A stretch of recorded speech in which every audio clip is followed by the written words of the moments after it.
Bismillahirrahmanirrahim. In our last lecture, we started with the analysis of a poem. To begin our stylistic analysis of literary writings, we started with the analysis of the poem Do Not Go Gentle Into That Good Night by Dylan Thomas. We had analyzed the first two stanzas in our last lecture, and we would proceed further from there to finish the analysis today, to look at the details of the poem, keeping in view not only the specific details that occur in each line, but also the overall impact of the poem, its meaning, its message, its speaker, its audience, its setting, tone, and mood. And then it would lead us to the understanding of the themes of the poem as well. But we would first begin with the analysis of the text, or a text-centered approach that is focusing on its grammar, on its language, on the repetitions or deviations, even the identity of the foregrounded features in the text. In the last stanza, where we found the details like antithesis, oxymoron, and also the use of words which were implying the meaning different from what we really know it as. From among all those devices, which are either the devices of repetition or the devices of, you can say, contrast in the form of antithesis and the paradox, we find one important literary device, that is metaphor. Now, the metaphor of night. Now, night symbolizes death, old age, and the end of life. So here night is being used as the metaphor for death. So in the next stanzas of the poem, the metaphor of death continues, and this is the main metaphor upon which the idea, the theme, and the subject matter of the poem rests. Now, death is figured as something dark because night is the metaphor for death, and night is dark and long, so it is a time of rest, and death is also a time of rest from our first beginning to our second start in the afterlife. So death is figured in this metaphor of night as something dark, something that brings an end.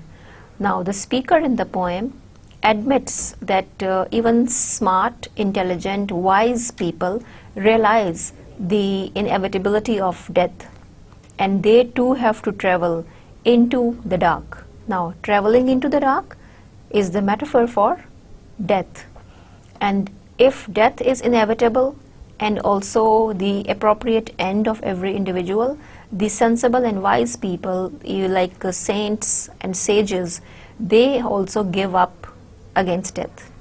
After all, that is referring to the fact that if wise people cannot escape death, how can the poet, how can the speaker, how can the listener escape death?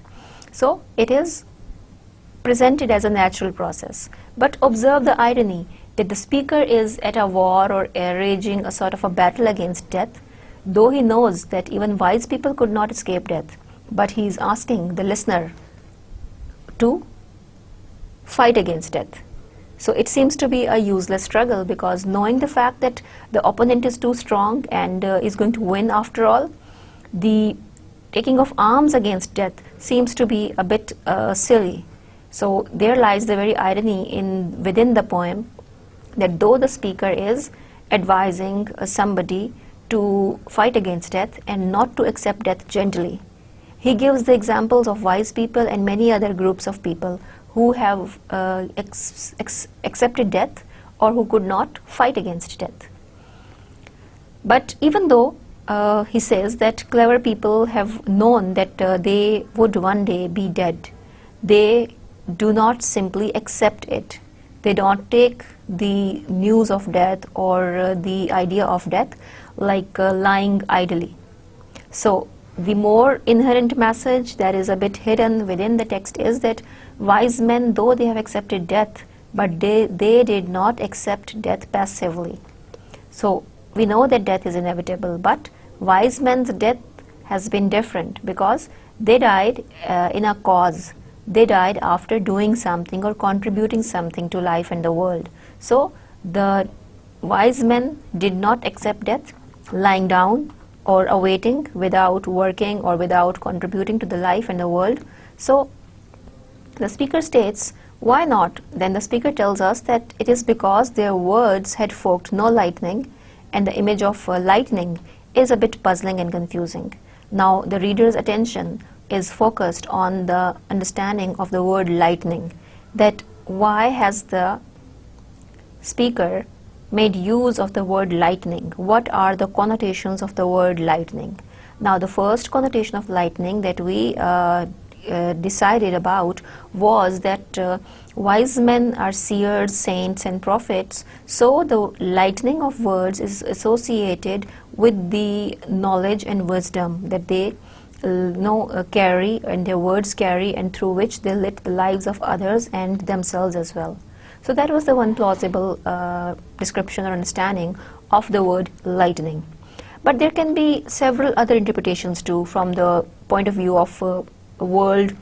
Now the words represent actions. For example, if you say that the words which he says that is the words of the wise men. He says the words of the wise men. Now the wise men's words can be taken even as their deeds, because wise men do what they say. That is why we call them wise. They are not idle people. If they advise, they act upon that as well. So the words might also refer to actions. So this is how the semantic meaning is expanded.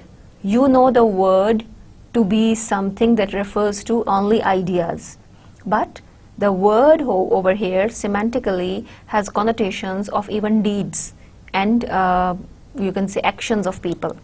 So it may represent the action as well as the speech, or it can also be the artistic creation. For example, the poem or a speech is also word.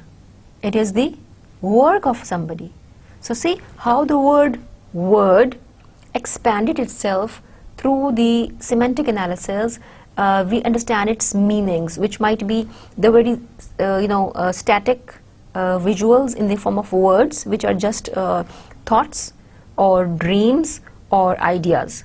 But then if a word in the form of a speech, advice, argument or poem is the action of somebody, is the production of somebody, that becomes an action. So words may be taken as ideas, thoughts and even actions, or even artistic creation or artistic expression. So see how the single word has been looked at from many perspectives, as idea, as a thought, as a dream, as a saying, as advice, even as action and deed, as well as an artistic creation, that of intelligent, smart and wise people, or the creative people. Now these words are referred to by the poet that they do not fork lightning, which means they don't split and divert, or they do not emit something, they do not produce massive lightning or shock, that is the electrical shock. So lightning is something that is associated with thunder. Now when we associate the word lightning with thunder, clouds, rain, so we associate with it that lightning can kill something. Lightning can not only lighten up something like electrical shock or electrical vibration, it may be something like a bolt, a thunderbolt, that is dangerous, that is even a sort of natural calamity too, which may kill people or which may destroy lands too. Now it draws it towards themselves as lightning of a rod instead, of lightning of words instead. So even though the wise men have put everything they can in their words, those words weren't attractive enough to make the lightning split. So if the lightning is the messenger or the instrument of death again, then the wise men's words weren't enough, or the little deeds that they did, which they thought to be enough, wasn't enough to save them. So something more greater and grander had been required for them to lead a comfortable life or to meet death more courageously. So even wise men's words haven't produced enough lightning to save them. So it seems to be a kind of recognition and submission on part of the speaker, who feels that when we feel that we have done enough in life, for example, enough good in life, that even that won't be enough, as the wise men's words haven't produced enough lightning, thunder or change or impression and meaning in their lives. So this is how you can say how deeper and complicated the meaning of the word lightning and its association with the wise men and its association with the wisdom and good deeds becomes within the context of the poem, where the lightning is associated with wise men or the sages. Now, basically, the poet means to say that even the wise men haven't made a very much great an impression in the world. So the wise men might believe that they have done enough. They have used their wisdom, their insight and their mind completely and quite enough to benefit themselves as well as the people in the world. But here is the idea of even sort of some deficiency that is left even in the deeds and works of the wise men, that the life is too brutal to have treated them in this way, that even their works and deeds weren't enough to change the world and to make enough balance for them to start their life anew in the next world. Now, the idea of the bright electric current of the lightning bolt or the thunder adds a new sort of a twist to the idea of light and dark, day and night metaphors. Now, the day and night metaphors were quite static, quite obvious, as we know that day is associated with life, youth, vitality, and night is associated with grave, death. Darkness is something like end of the world or even old age. Now, those metaphors weren't really complicated to understand or explain, but this notion of lightning, as it complicates the idea of light, as semantically it is associated with light, as it is a sort of extension of the word light. We have made this word, or the poet has made this word by adding a suffix to it, but just the addition of the suffix ing changes its meaning. Light is something clear, day, youth, and even the happy moments of life. And lightning is something that is more, complicated, not only because it has got positive and negative both the connotations, because lightning is spark as well as something that is dangerous and deadly too. So it suggests that really living life is more like getting zapped or attacked by the electric shock than like feeling the gentle radiation of the sun. So the writer complicates the idea of living with the notion of lightning, that living is not simply accepting the light of the sun that is more mild and familiar and simple. Like the idea of lightning is something that one has to escape from or really have to save oneself from. So lightning is like being under a shock, being under threats, being under sort of amazing experiences which might be shocking, which might be surprising or even dangerous too. So the idea of danger is associated with lightning, as it is not associated with the word light. So when the word light was used, the meaning or connotation was more simple. When the word lightning is used, the meaning and connotation has been complicated, as lightning is threatening, as lightning is dangerous. It is something that may kill us. So the idea of electric shock associated with lightning makes it get connected again with death. So we separate the idea of light from death and associated darkness with death. But by adding a suffix ing to light, the idea created is lightning, which again gets connected with the word death and darkness. So it is the radiation of the sun as it is killing. Simply the lightning is again something that might be shocking or revealing. So this stanza also begins to conflate or collapse or end. So people in general, such as the person that a speaker is addressing with poets and artists like the speaker himself. So it seems that the writer or the speaker is a bit exasperated at his own contribution or the contribution of the people like him who are the literary geniuses, artists or creative people, those who work for the humanity, not only for the sake of their own aesthetic satisfaction.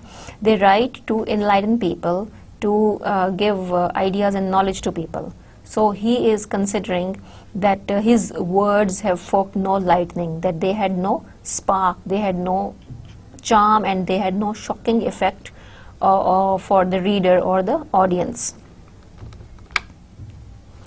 Now, as the poem continues, we will see more connections between the idea of great men and the great artists. Now, the notion of wise men, which we associated with seers, prophets, noble people, wise people, creative and artistic people, that is open to any interpretation. But as the idea of lightning is associated with creativity, as lightning is what is associated even with the idea of words and revelation too.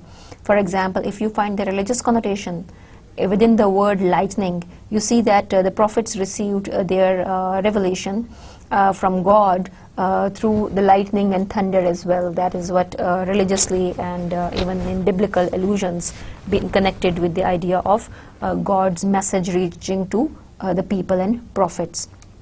So we will find more connections of the word lightning and the people who are great men and the great artists or creative artists. So these connections imply that artistic expression is more concentrated a version of life. And it, in a broader sense, you know that the way we can find that squeezing a lemon to make a concentrate, and that concentrate tastes way more lemony than the lemonade itself once you add water. So it is like the concentrated distilled knowledge that is there in the form of lightning. Light would be simple understanding. Lightning would be more shocking, a revelation, just the way difference is between a lemonade with water and the pure concentrate of lemon. So this analogy explains that how the writer distinguishes or differentiates between the idea of light and lightning. Now come to the next stanza that states, good men, the last wave by crying how bright their frail deeds might have danced in a green bay, rage, rage against the dying of the light. Now, in the third stanza, where the poet begins with the same idea of a group of men. Earlier he has used the phrase wise men. Now he changes it from wise men to good men. Now the reader feels motivated to understand why hasn't he used the same word, same expression, the same phrase, wise men. Why he shifted to good men? So what's the difference between wise men and good men? That is what comes to our mind generally. So we feel the need to know what would be the reasons that the poet replaced the word wise with good. Aren't wise people also good people? Or what is the difference between the two, if there is any? Or within the context of the poem, what difference the poet has imagined or associated between the two, the wise men and the good men. Then the last wave by. Now wave is sort of you can say a metaphor for people. So people are like a sea and they are referred to as a wave. wave in the form of group, in the form of generation, in the form of a tribe or people. So here he uses the metaphor from the sea, the metaphor of a wave for people. That just the way water moves, goes from one place, crosses one place and reaches to another, and then ultimately falls into the sea. Wave, people like wave, move from place to another, from this world to another, from one stage to another, from youth to age also. So look how pertinent this metaphor of wave is for people, to refer to people. Crying how bright their frail deeds might have danced in a green bay. Now good men are referred to as crying. Now crying is not here more importantly used as weeping. It is like shouting. That good men are also screaming, shouting, crying, calling out how bright their frail deeds might have danced in a green bay. Now look at selection, restriction, rules, violation. Deeds danced. Deeds aren't people who would dance. So dancing is something that we associate with people, that we in our mood of happiness begin to dance. But the poet here says that deeds dance, good deeds dance. So it's a kind of celebration that is associated with the good deeds, that when good deeds are gathered together, they begin to show their sort of victory, their jubilation or excitement at the fact that they have reached to a destination, that is the green bay. Now the idea of color associated with the bay or the seaside adds to the meaning of the poem. Now we have seen that there is a lot of color imagery employed by the writer, like darkness and light, and now the sea, waves, and the idea of something blue and now turning green. So when a reader reads the poem, he pictures all those images in the mind, how the images of day and night or darkness and light make us visualize colors. And then the idea of thunder, bolt and lightning, how does it add some more colors to the imagination of the readers when they read it. This is the power of imagery. And here the idea of the waves bring to our mind the idea of the sea as blue, its waters as blue, and then the green bay. So every sort of color imagery dominates in the lyric by Dylan Thomas that evokes the sense of sight as well. So we see that he has referred to the good deeds as if giving them animacy or life, that they are moving like humans, they are dancing like humans, they are celebrating like humans. And the green bay is maybe the heaven where the deeds have gone to secure a man's future. So the idea of crossing this world of darkness, this world of death, where there was, night. The green bay symbolizes some place across this world of darkness, where the good deeds have gathered and are jubilant, happy and celebrating. So he says that good men, the last wave by, crying how bright their frail deeds might have danced in a green bay, rage, rage against the dying of the light. So good men have realized that their little good deeds would have been happy had they been many, had they been plenty, had they, accomplished those deeds. So even good men feel that their deeds, which they think were enough, are not enough to save them, as the world has gone by too quickly from their eyes, and they are at the end now, at the brink of death now, and they feel that the little good deeds that they did, if they had been plenty or many, they would have been a means of bringing joy to them or bringing some salvation and sort of relief to them. So once again, the best way to understand how all these poetic images which are employed by Dylan Thomas work together is to untangle all these. Now Thomas says sentences which are all, you can see, twisted, and he has twisted those elements to fit it into the form of meter and rhyme of Villanelli, that bright and light are rhyming together. So the basic parts of this sentence are the subject, that is the good men. Just the way in the previous stanza, wise men were the subject. Now, in the previous stanza, the poet had talked about how wise men feel about life and about the end of life. In this stanza, he states how good men feel about life and death. So, the subject of this stanza are the good men, and the verb rage, as in the previous stanza, is the very focal point. In the speaker's opinion, true goodness consists of fighting the inevitability of death rather than giving up before death. So, if you fight with all your might against death, there lies your bravery. So, good men fight against death. They have rage against the end of life or against the death. So, that is how he assumes that even the good men who have been quite committed to the good deeds, to producing something substantial as a work in their life which would remain after them, they haven't led their lives idly. So if wise men thought their words as wisdom, as their action as creation and creativity were not enough, similarly good men also think that their little good deeds are frail. So he used the very word frail, that those good deeds were not strong or ample enough to save them.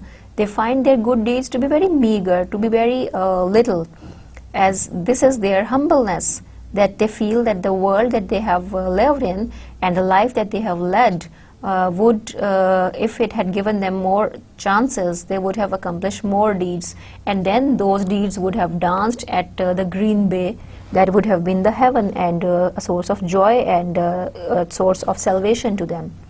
So the idea is that though even the good men could not survive death or escape death, but the message that they give to us or the speaker is that even they find their good deeds to be frail. They're not proud, they are not haughty, they are not complacent, that the work that they have done is enough to save them in the next world. So their speaker is giving examples to the listener whom he is addressing within the poem, not the reader but within the context of the poem.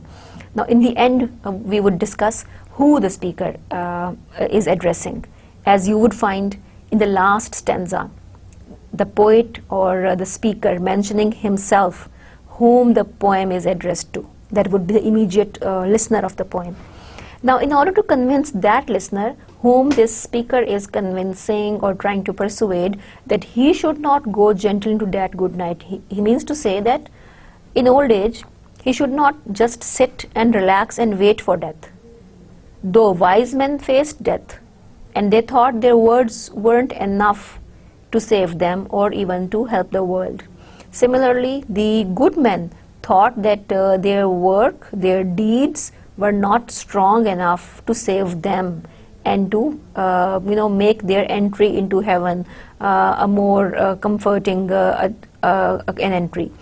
Similarly, he wishes that the listener within the poem whom he is addressing should take a lesson from these good men and wise men, that he is not alone in facing this.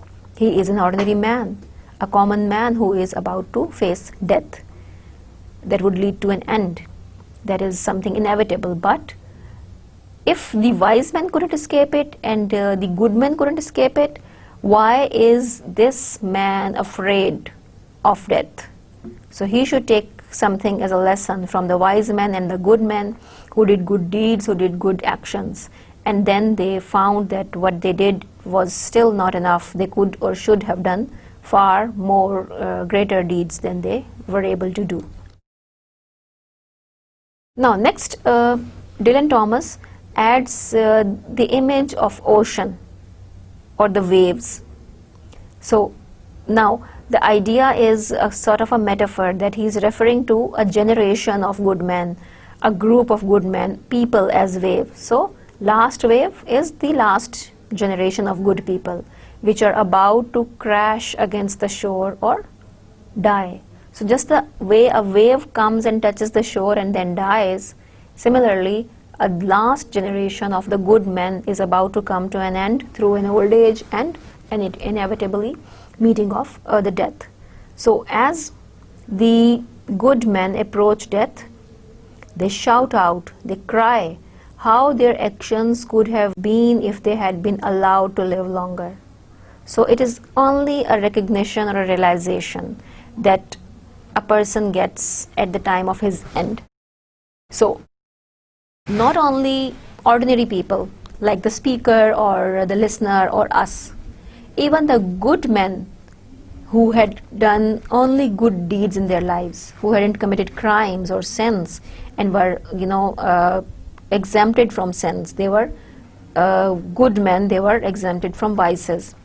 Even if they feel that their deeds weren't enough, then we ordinary people like the speaker and the listener, who are they to feel proud or boastful about the meager or the insufficient little deeds that they have accomplished? So he says that at the end the good men think that their deeds were not enough. They wish for some more time. They wish for changing their actions if they are given a chance to live again or to go back. Now, using the metaphor in the poem as their wave crashes against the rock, the men shout how beautifully that wave could have danced in the bay if it could have stayed out at sea instead of rolling into the beach. So even the whimsical thinking comes from good men. The good men know that life had been a temporary show, that like a wave dies touching the rocks at the shore or the bay, they too are going to one day crash against something that is death, that would make them disappear from the world. They would cease to exist. But there is a whimsical or wishful thinking even in the good men who have a longing and a desire to accomplish something more and to contribute something more in the form of good deeds. So it seems that the poet is in an older age coming to a realization, or making the reader also and the listener also realize that there is no going back in life. And that is strongly felt throughout the poem, the idea of frustration and anger, that once you move forward in the life, you cannot go back again. And that is the very way you can really get frustrated, that why life acts so cruelly that it doesn't give us a chance to make amendments, to go back and live it all over again. So if good men and wise men cannot escape death, now who the speaker and the listener and we are that we wish to escape it? Now this is referred to as the generation of the people who are still having some goodness in their heart, and they have done some good deeds. This generation is like a last wave, and death is like something that breaks the wave on the shore. It's like a wind that smashes something against the wall or the rock, and the sea is like life, and the dancing waters in the ocean are like beautiful actions. So look how through the imagery of the sea he has explained the whole concept of life, that the generation of good people is a wave. Death is like breaking of wave, the way a wave moves, dances in the water of the sea and then dies touching the shore, coming to an end. And the sea itself is like life, because it is moving, it is alive, it is animated. And dancing waters, which seem like the waves which are dancing with the wind, these dancing waters in the ocean are the beautiful deeds Now, have you ever noticed the water that is moving, like, the wave after wave coming to the shore? When the water is moving, it seems like dancing, and it is also like, something that shines or sparkles like crystal when the rays of the sun are reflected on the water. So those rays of the sun, when they touch the water that is moving or in the form of the waves like dancing, seems like, sparkles or some gems being looked at from a distance. So look how that imagery or a picture of a moving water on a green bay at the shore and the wind makes us imagine a picture. So this is the power of imagery, though the poem is very much grave and serious, as it is about man's inability to fight against death and man's sort of weakness against death. That is what the subject matter of the poem is. But the images, especially this image, that the generation of the wise men is like people, men, and they are compared to the wave, and the way the wave breaks on touching the shore or on touching the rocks on the shore, that breaking of the wave is like the idea of end of that generation or death of that generation and people. And then sea is compared to life itself. There is movement, that is fury, that is life, and that is something that is animated.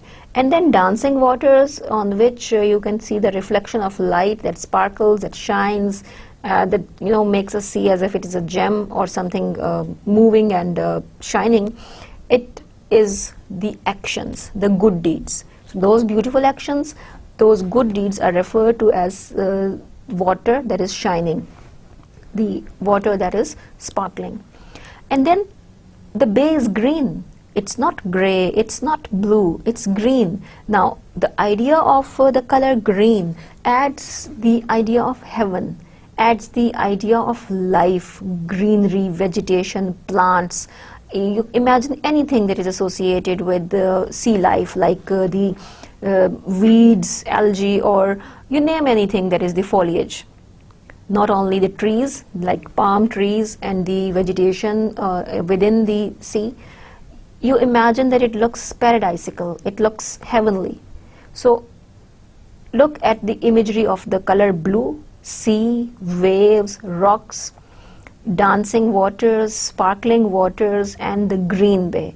How the color imagery of silver, golden with the sun and the water, and blue with the ocean, and green with the foliage adds color to the poem that otherwise would have been dull. And then not only it has been used as only color imagery, but it's also been used as you can say the imagery of life, that is giving the quality of you can say life to the poem too, because ideas are compared to things, and that is a way the poem gains more significance through such metaphors and comparisons, which is comparing sea with a generation of people, and also actions with the shining and dancing water. And then green bay is what lies at a distance. So have you ever noticed that when you are in a place that is a scenic place, or even a bay or the ocean, you feel that at a distance the part that is away from you, that looks more brighter, and the part where you are at the moment, you feel that it is dull. So you wish to go farther, but on reaching there you find that some other point is more brighter and fuller than the part that you have reached to. So this is how the green bay exists away. The green bay exists on the other side, that hasn't yet been touched, that hasn't yet been explored. And that green bay is the heaven where the good deeds themselves have moved or transferred. So look how the writer, through the concrete physical images, has given the idea of something that is abstract, like the world and heaven. So the blue shore or the sea is the world and life, and the green bay is the heaven where we all wish to move.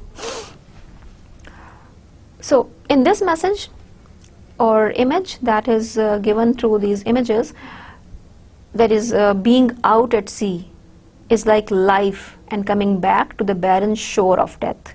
And the opposite of the metaphor you might expect, in which you are drifting out to sea, would be like death. So drifting towards the sea is like death, and that green bay that exists away from you is the afterlife or another life.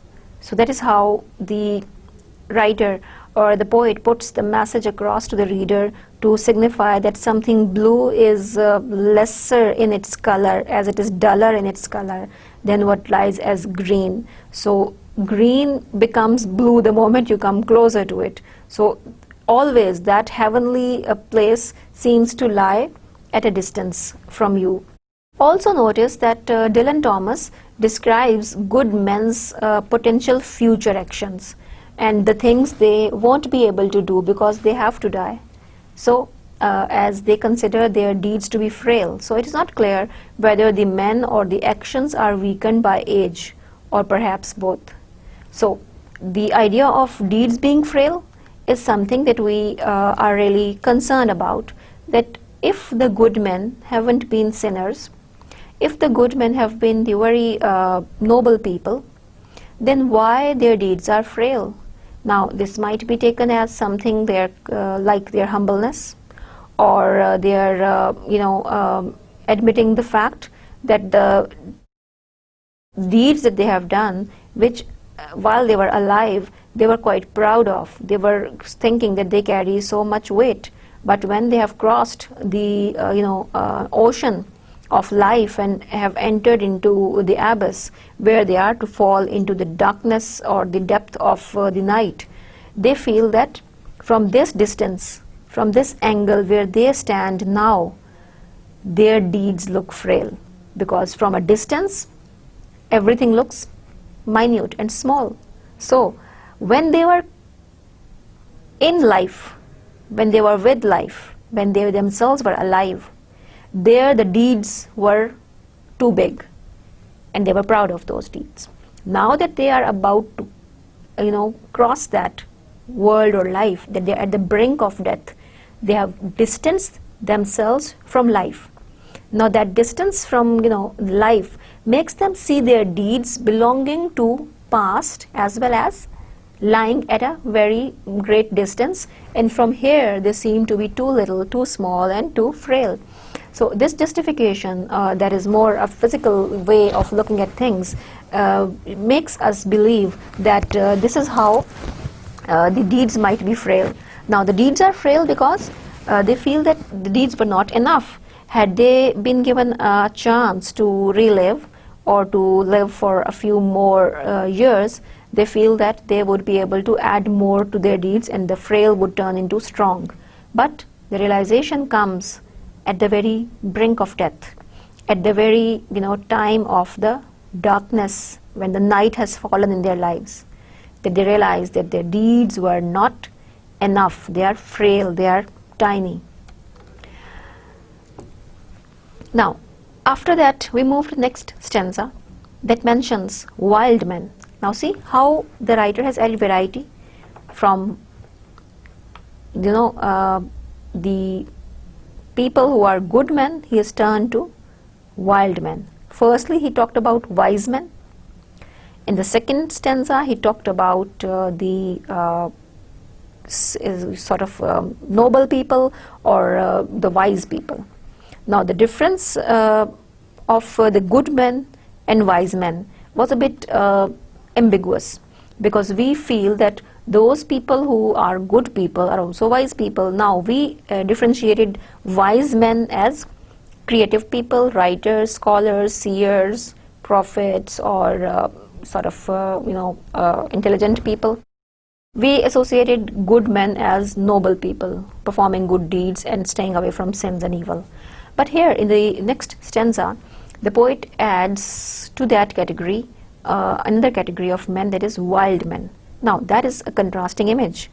If good men and wise men had some similarity and some sameness, wild men are the antithesis of the two earlier notions.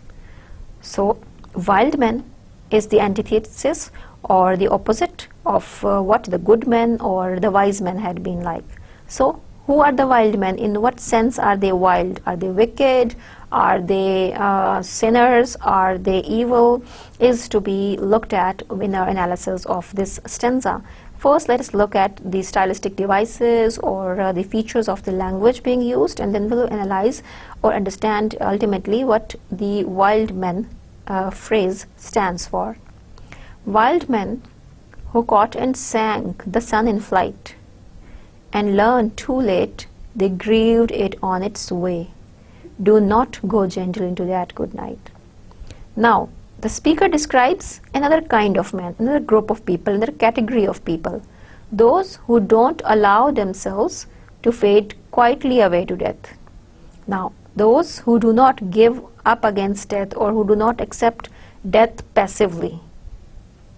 Who were they? They were wise men and they were good men. Wise men did their part, played their part by doing something creative, either in the form of actions or deeds and words. The good men did the good things. They contributed through their good deeds. Now, what are the wild men doing? Wild men also, like the wise men and the good men, do not allow themselves to fade away silently, quietly, and passively into death. But what sort of men is the speaker talking about here? Now, the kind who captured the world around them in their imagination. That is what is meant by sun in flight, catching the sun in flight while singing. So, this is the kind of people who captured the world around them in their imagination and celebrated it, who caught and sang the sun in flight. Sun in flight is time passing. Sun in flight is life moving towards, end. Only to discover that the world they celebrated was slowly dissolving around them as comrades age and die. So even wild men who had lived their life in quite optimism, with a feeling of celebration and participation in life, they actively did everything in life quite wholeheartedly and with great joy. They too found out that life has drifted away, whether they spent it in singing and dancing and celebrating it, or whether they had celebrated it passively, it did come to an end. But their achievement is that they had lived it the way they wanted to. So, when we say that the writer has made use of another image or a symbol, that is sun. Now, the image or the symbol of sun has great significance in this stanza. As he says, wild men caught and sang the sun in flight. Sun in flight? Now, sun is the image of life. Everything that is there in the world gains its sustenance, its survival through the sun. So, here the sun represents the beauty that exists in the mortal world, in the physical world. And the flight of sun is the lifespan, that is the lifespan of people who live in this world. So, sun in flight is the way we find the days of our life decreasing as the approaching of the old age and death. So, wild men caught and sang the sun in flight means that the wild men were the ones who celebrated life, lived it fully, and enjoyed every beauty and perfection of life the way it has been presented to them. So, they had tasted every bit and every glimpse and every particle of the mortal world, as their singing and their flight reveals their celebration, their activity, their enthusiasm. So, wild men are against the grave, serious, pessimistic people. That is how we say that writer has used it. Now, the very word wild doesn't mean to refer to the evil people, the way we may have assumed, as the very word wild has the negative connotations for us. But reading the stanza, we find out that the poet hasn't used the word wild in this negative way. Rather, he associates the word wild with lively people, with enthusiastic people, with the people who enjoy life and live it fully. Now, he is telling the listener, the immediate listener within the poem, that wild men too haven't been passive to receive death. Why should he be? So just the way he said that good men and wise men performed their part, played their role, and they found that what they did is not enough. Similarly, wild men too led their life with enthusiasm, with spirit, and with courage, and they too find that death is about to approach them, but they have done their part, they have lived it fully. So why should the listener within the poem, whom we would discover who he is giving up before death? So the whole idea within the poem, up to the 3-4 stanzas that we have analyzed, is to stop this man to wait for death passively, to accept death passively. He thinks that living just for the sake of waiting to die is no living. So that is why he is convincing, persuading, or shaking somebody, the listener in the poem, to avoid any lethargy or any passivity in life. So we see that in this stanza, the sun is the major image that represents beauty, and the idea of wild men is not having any connotations of negativity. Rather, the word wild is used in a connotation that they are enthusiastic people, they are people full of life, and they too say that do not go gentle into that good night. Now, in this stanza, another important thing is flight. Now, flight is something that a bird takes or a plane takes. So flight is like something quick. So the idea that wild men who caught and sang the sun in flight refers to sun is life, and life in flight means that it is quickly moving away. It's fading quickly. It's not crawling. It's not walking like a snail. Rather, it is in flight. It means it is in hurry. It's quickly passing away or quickly fading out. So life in flight suggests that it moves rapidly, quickly, with force, with sort of speed. And our lives are just like the flight of a bird or the flight of a plane, which is here in a moment and gone the next. So just when you think that you are partying, enjoying, celebrating something about life, that is either the birthday or some new beginning of life, or a new adventure in your life, symbolized by the sunrise, that is a new beginning for you, you find that you have actually forgotten that about death and the morning, that is symbolized by the sunset. So sun in flight is going to move quickly to sunset. So whether there is joy, whether there is birth, life, it is also accompanied by sunset. So sunrise would lead to sunset. That is the image presented through the sun in flight. The sun in flight is moving from sunrise to the sunset. So the sunset is the end of life, the night, that is death. Now the last stanza that stays at the very center of the poem, he says, grave men near death who see with blinding sight, blind eyes could blaze like meteors and be gay, rage against the dying of the light. Now from wise men, good men, and wild men, the speaker, the persona in the poem has come to another category, the fourth category of people, grave men. Now who might be the grave men, and how are they different from the wise and the good men? The wild category is different, but how the grave men are different from the wise and the good men? The very word grave means serious people, more skeptical, or sort of you can say grave in the sense that they are more knowledgeable and have seen enough and much in life that nothing excites them. So grave men, serious men, skeptical men, near death, who see with blinding sight. Now observe this statement or phrase, blinding sight. Sight is seeing, blinding is not seeing, so it's an oxymoron. Remember, we studied the figures which change the meaning, which really associate two opposite things. Among them were antithesis and paradox and oxymoron. Now this is oxymoron, where two opposite words are combined together. Blinding sight.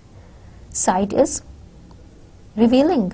Sight shows you or makes you see, but here it is blinding sight, so it is an oxymoron, because sight and blind are contrasting together. Sight is vision, blinding is no vision.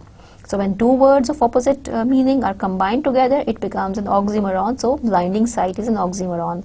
Look how this poem relies heavily on such tropes of contrast, and you can say disruption of meaning, as there are many antitheses. There is even paradox over here, and oxymoron too. Now grave men near their death see with blinding sight that their blind eyes could blaze like meteors. Et bige, rage against the dying of the light. Now what was earlier dying of the night turns into dying of the light as well. So sometimes in the poem the poet uses the image of dying of light, and sometimes the dying of the night. The speaker describes the way that grave men, serious men, fight their approaching death. Now notice the pun as well on the word grave. Now grave is a place that is the eternal abode, the grave where we would finally be put to after our death. So there is pun upon the word grave. Grave is a place where we would rest, and the word grave also means serious people. So it would either mean that men who are very serious, or it would also mean the fact that they are dead, they are almost dying. So grave men, dying men, or serious men, both. Now near their death, what do they see? They see with blinding sight. Now they have lost their vision, as old age and death has really made them lose the vision and sight. But even in their closed eyes, even with their dim eyesight, they can see.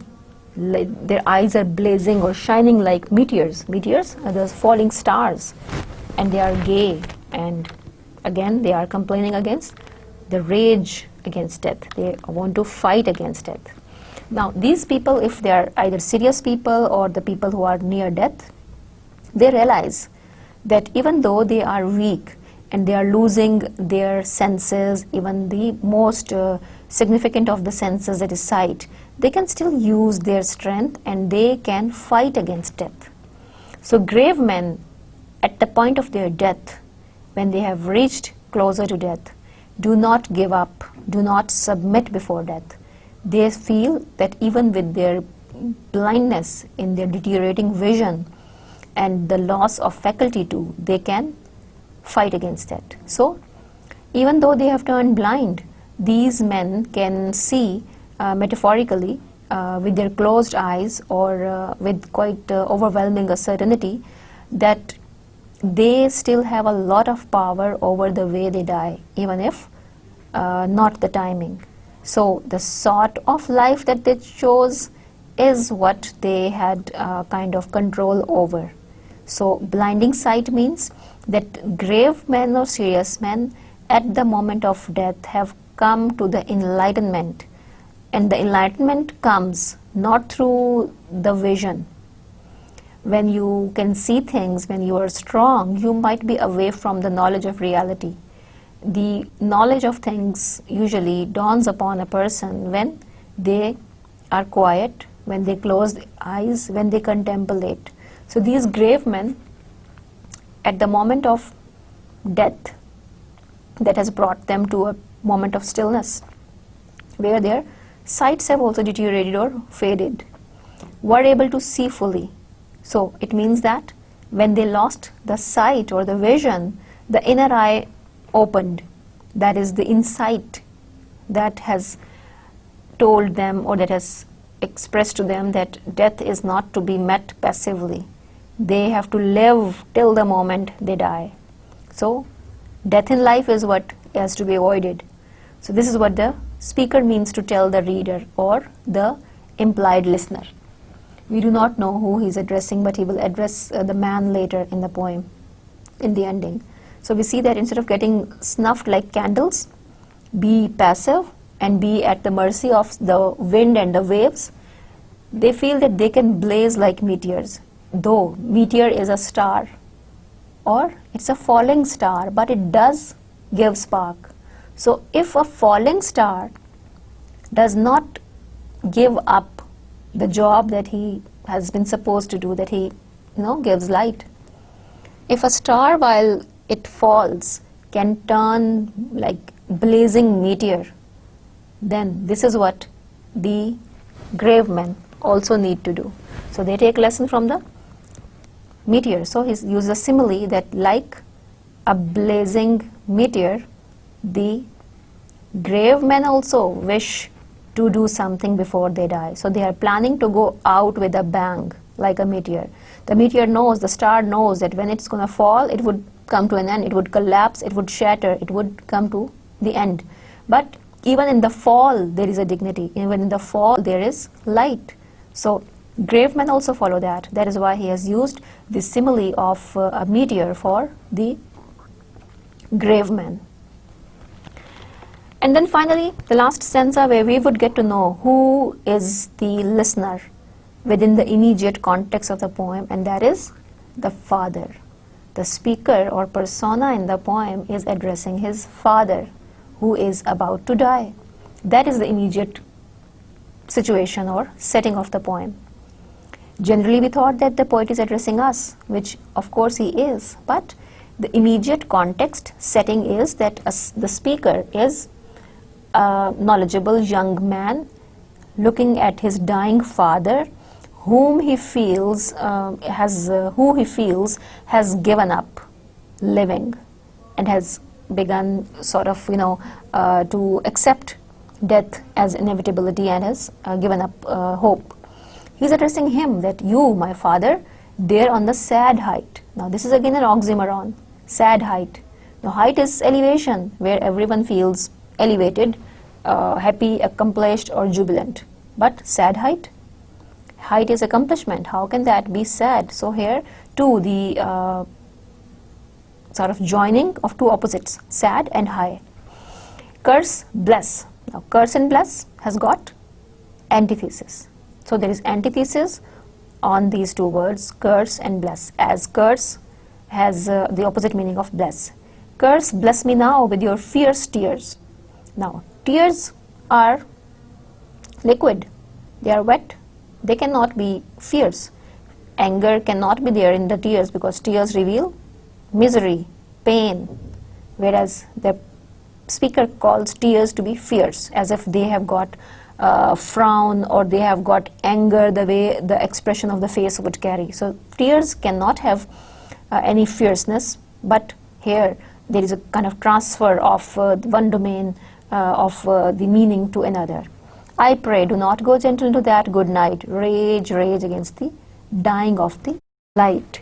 So in the very last stanza, does the speaker reveal who is it that the poem is addressed to? And that is the father at the deathbed who has given up any hope for life, and he is giving him examples, trying to convince him through the examples of wise men, good men, grave men, wild men, that all these men though met death, but they met it with courage, doing what they were supposed to do, performing their act and part bravely. So in the last lines of the poem, the speaker turns to address his father, who is the immediate listener within the very context of the poem. His father is, of course, it seems, on the verge of death, and the speaker describes death as sad height. Sad height is an oxymoron again, that it's sad to let somebody die or leave the world and see him passing. But height, because this is a place where we, the living people, cannot reach to. So it is looked at with a kind of entry into another world, then it can be a height. It is sad because it is a leave as well. So as an entry into the next world, it is a height, but as it is a kind of departure from this world, it is sad. So we think this is probably an allusion to, you can say, looking down into the biblical valley of death, that the metaphorical mountain where the Father stands in the edge of the mortal world. So the illusion of the religion is all again there, as it was there in the thunderbolt and the lightning, like the light of knowledge and the revelation to the prophets through God.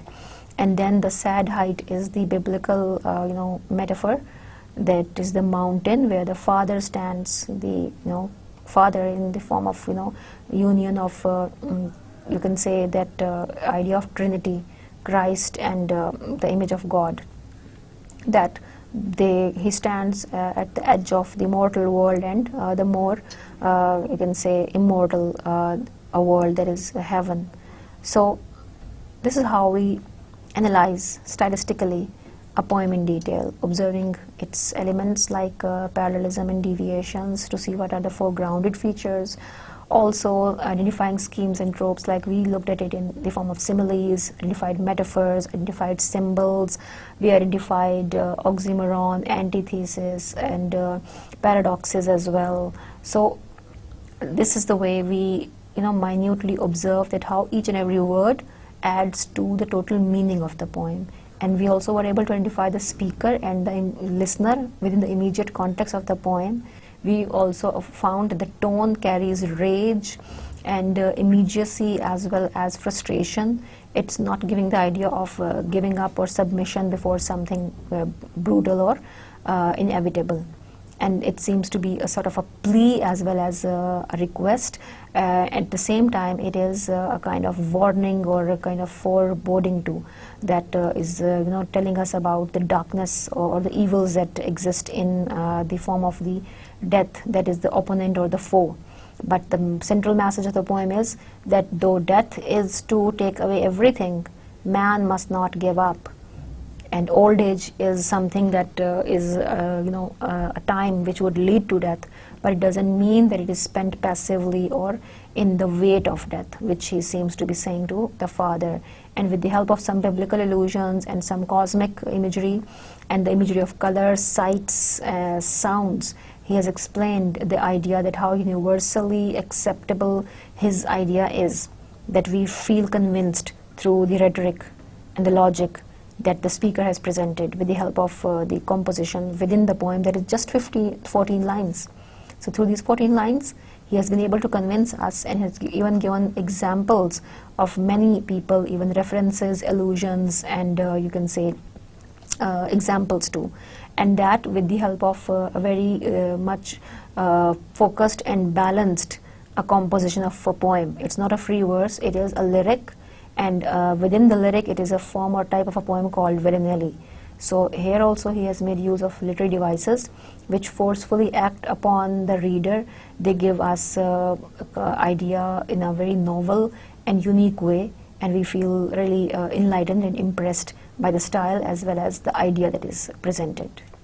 So this is how we observe stylistically any poem, and that leads us to know how to apply those concepts which we have learned up till now in the study of the course of stylistics. So we will keep on performing a little more of the analysis on the poetry as well as on some prose passages to know that how a stylistic analysis is performed in order to know the meaning of the poem and understand the form of the poem, or even a prose or a short story.